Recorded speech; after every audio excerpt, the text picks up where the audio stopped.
I'm at my limit. Please, you have to say something to him.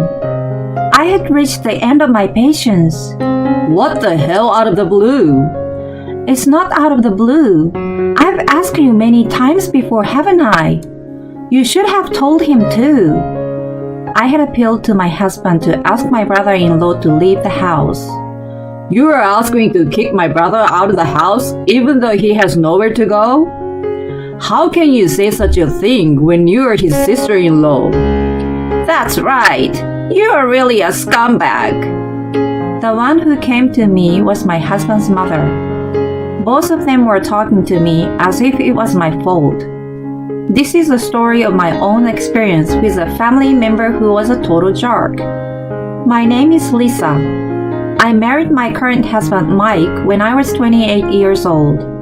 We met on an arranged marriage. It was my boss's recommendation. I had been devoted to karate since I was a child. When I was a student, love was a secondary concern. I spent every day in karate and struggled to balance it with my studies. Of course, after I entered the workforce, I had no desire to get married. But I had never been in love properly, and it was difficult for me to find a boyfriend. I didn't really know how to build a relationship with a man. My boss at work was concerned about me. He introduced me to my current husband, who was a good friend of his. My first impression of him was that he was a kind man. He was a government employee, but he seemed very calm, like a pacifist. I wanted to get married by the time I was 30, if possible. I took a liking to him, and I immediately accepted his offer of a relationship. The rest of our relationship went well, and it did not take long for us to fall in love with each other. I especially liked his honesty and kindness. I thought, I might be able to make it with this man. After a while, he proposed to me, and I readily accepted. We were to be married. My parents, who are wealthy and owned several houses as vacation homes, gave me one of their houses. You can choose any house you like. I chose a house that was just right, not too big, not too small. It was a normal house, a little bigger than a normal house. It had enough room for a child in the future and a garden. It was convenient for transportation, and there were stores close by, so I chose this house. My husband, who usually doesn't show his emotions too much, said to me at that moment, Wow, it's amazing. Is it really okay to get such a splendid house? I remember my husband muttering apologetically. Our happy life was about to begin. I had no doubt in my mind. The wedding ceremony ended without incident, and our newlywed life began. A few months later, however, my father-in-law, who had been suffering from a chronic illness, passed away.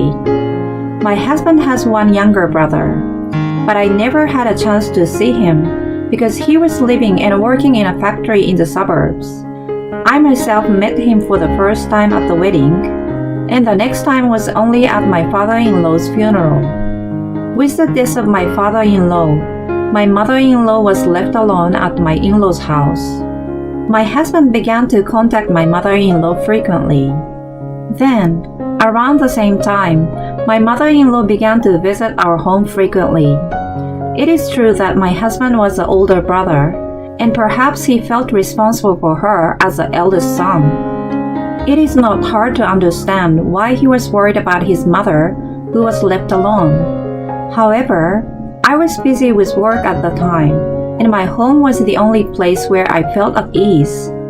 I was a little concerned that my mother-in-law was sitting there as if it was a matter of course when I came home. One day, after a few months of such routine, my husband said to me, Hey Lisa, what do you think about my mother moving in with us? What? I was puzzled with my husband's sudden comment. What is this out of the blue? She's coming here so often already. When I said that, he replied, It must be hard for her to come all the way here every time. So why doesn't she just come and live with us? My husband said with a twinkle in his eye. It was as if he had just come up with the best idea of the lifetime. Wait a minute. I don't know how to respond when you say that out of the blue. We have our own lives to lead. I pleaded with him. This house is too big for the two of us. We've got plenty of room. I think my mother would benefit in many ways if we lived together. He did not listen to my opinion. After that, I did not react well, but my husband kept on talking. He told me he was worried about leaving his mom alone if anything happened to her. To be honest, I wasn't too keen on the idea, as we had just started our newlywed life. But if my husband was worried, I couldn't say no. While I was mulling over my answer, my mother-in-law sold her family home.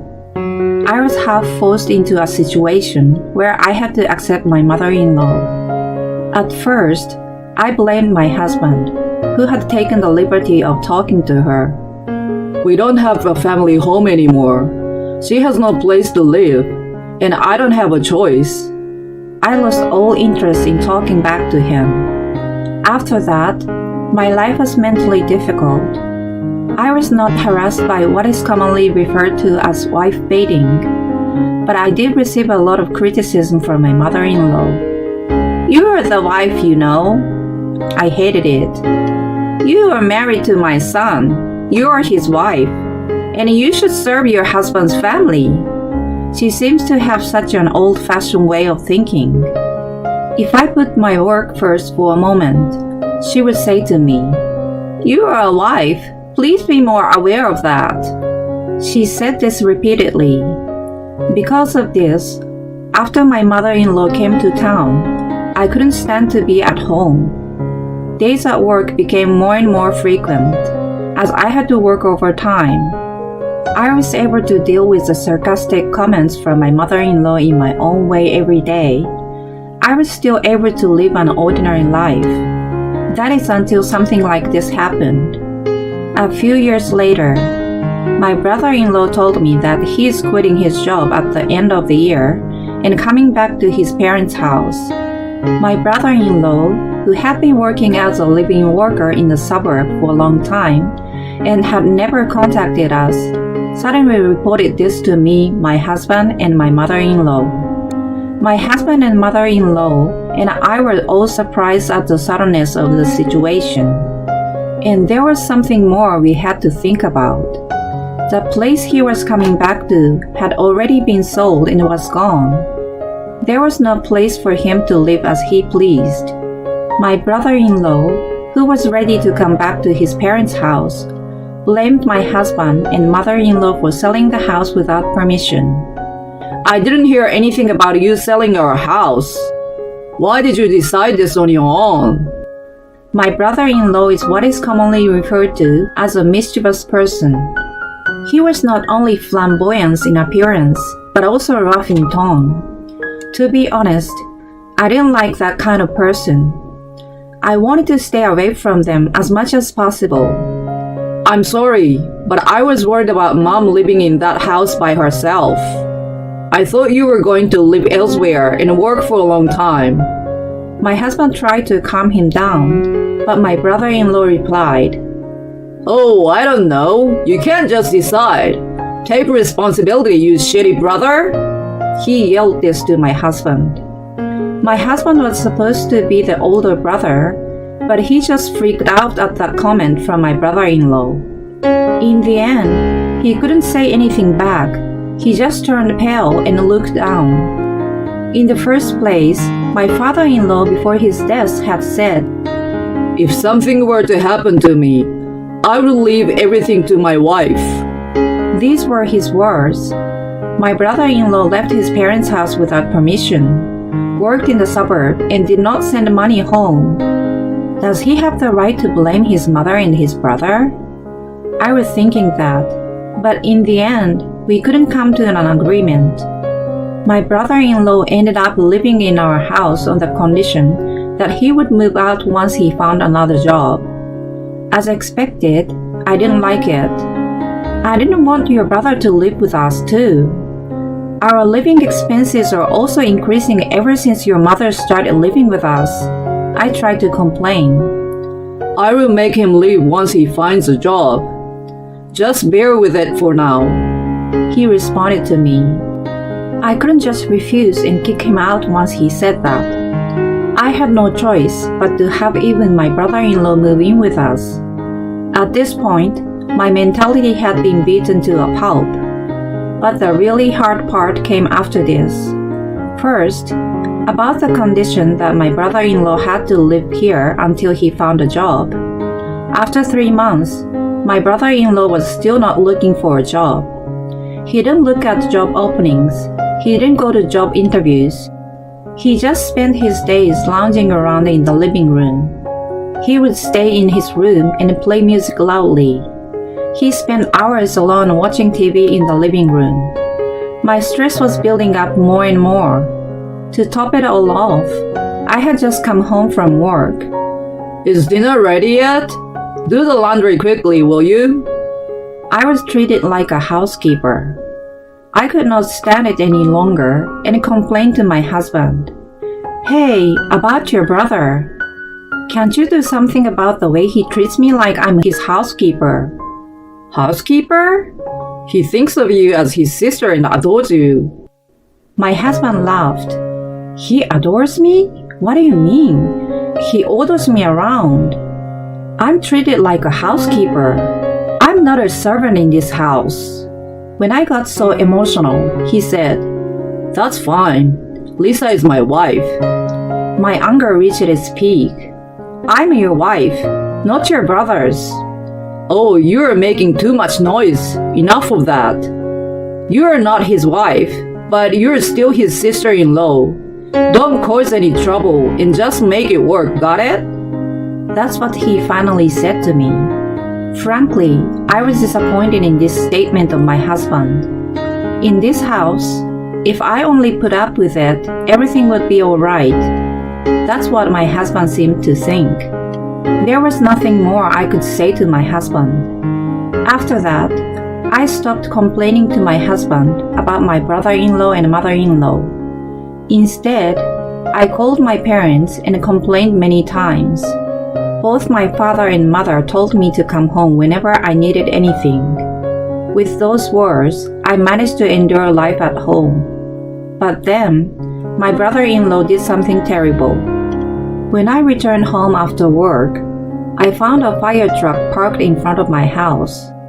I approached it to see what was going on, but was stopped by a man holding a regulation line. Several firefighters came out of the front door, and my husband and mother-in-law thanked them. What happened? After following the departing fire truck with my eyes, I confronted my husband. What happened? Why was there a fire truck at our house? My husband looked at his mother and muttered awkwardly. My brother was smoking a cigarette, and the cigarette butt caused a fire. I was so surprised and angry that I let out that loud voice. They gave me the details, and apparently a cigarette butt caused a minor blight, and my mother-in-law panicked and called my husband and the fire department. Then why didn't she call me?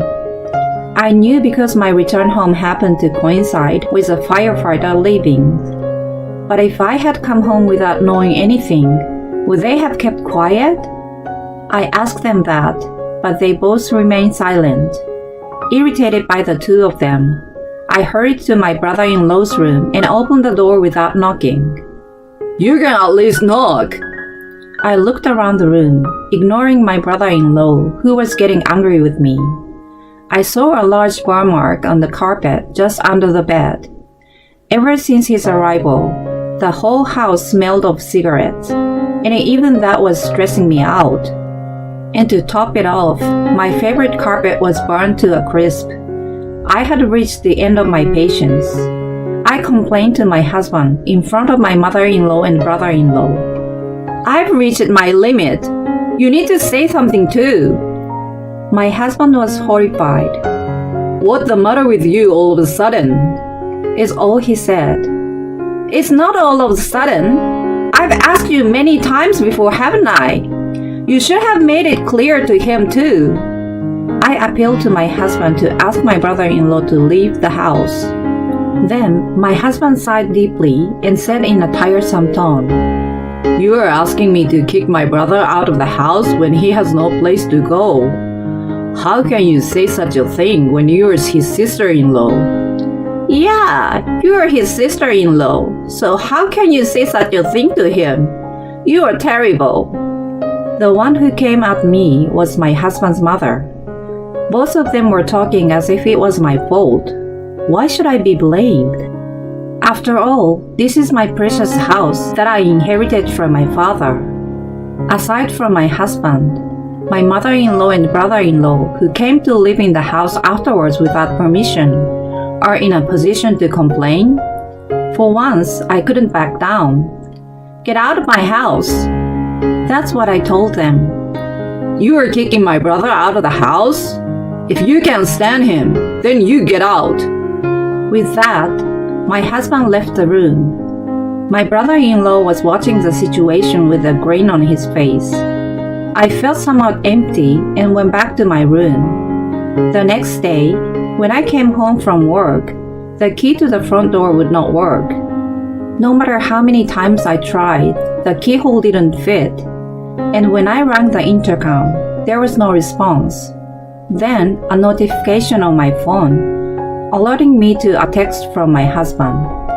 I changed the locks on the house over here. I will let you back in after you get your head straight. That's what it said. Don't be silly. If you want to do that, then fine. I will get out. So I went back to my parents' house and explained this to my father and mother. After hearing what I had to say, my parents' face grew increasingly grim. Leave the rest to your father. My father consulted a lawyer he knew. Once that happened, things proceeded at a brisk pace. I sent a certification letter demanding alimony, divorce, and an order to move out the house. Then, in the presence of the lawyer, a meeting was set up at the house. As soon as we started talking, my husband said, Divorce over something as trivial as this is ridiculous. And my husband has refused to divorce me. However, when I said to him, if you don't agree to divorce, I don't care if we have to go to court. When I told him that, he gave up easily. Perhaps overwhelmed by the word court, my husband suddenly became quiet. However, when the subject of moving out of the house came up, he again began to raise his voice in protest. This house is our home. I, your husband, have the right to own it too. My husband looked down at me as if to say, I told you so. Then the lawyer said, You have no right to this house. Yes, this house was given to me by my father before we were married. From my husband's point of view, it was not even shared property. I could see the faces of my husband, the in-laws, turning paler and paler as they learned this. They probably thought that they would never be kicked out of the house seriously as expected. Their faces gradually turned pale. Lisa, why don't we reconsider this divorce thing? My husband said something convenient like that. What do you want to do? The lawyer asked me. Of course I'm getting a divorce. I will not change my mind. I said clearly. My husband must have thought there was nothing more he could do. We agreed to the divorce, and the divorce was finalized. Mike and his family moved out of the house. I'm sure Mike is doing his best to pay the alimony. I heard that the family of 3 moved into a shabby apartment. Naturally, my ex-mother-in-law and ex-brother-in-law, who could not live freely, became increasingly stressed. As for my ex-brother-in-law, he tried to release his stress outside the home. I hear that he was involved in an assault case against some thugs. Well, it's none of my business anymore. I got my house back in one piece and remodeled the room where my former brother-in-law used to live. The scorch marks on the floor that had been bothering me are now nicely gone, and my mood has brightened. Now my parents come to stay with me on weekends, and we are enjoying our days in our own way. I invited the lawyer who helped me with this case to dinner afterwards to thank him. Since then, we have been meeting regularly in private. My home has finally become stress-free. On holidays, I sometimes invite him over and treat him to a home-cooked meal. Perhaps one day, I will be able to live a married life again. With this thought in mind, I'm spending every day happily.